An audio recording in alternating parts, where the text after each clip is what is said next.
Malam atas meninggalnya 129 orang saudara-saudara kita dalam tragedi sepak bola di Kanjuruhan, Malang, Jawa Timur. Saya telah meminta Menteri Kesehatan dan Gubernur Jawa Timur untuk memonitor khusus pelayanan medis bagi korban yang sedang dirawat di rumah sakit agar mendapatkan pelayanan terbaik.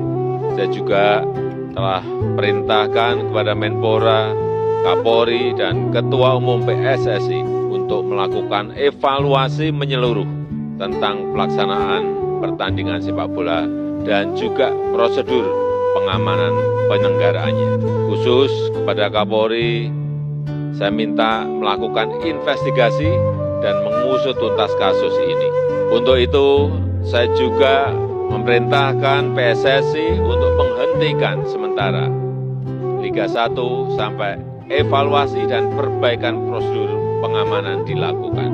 Saya menyesalkan terjadinya tragedi ini dan saya berharap ini adalah tragedi terakhir sepak bola di tanah air. Jangan sampai ada lagi tragedi kemanusiaan seperti ini di masa yang akan datang. Sportivitas, rasa kemanusiaan, dan rasa persaudaraan bangsa Indonesia harus terus kita jaga bersama.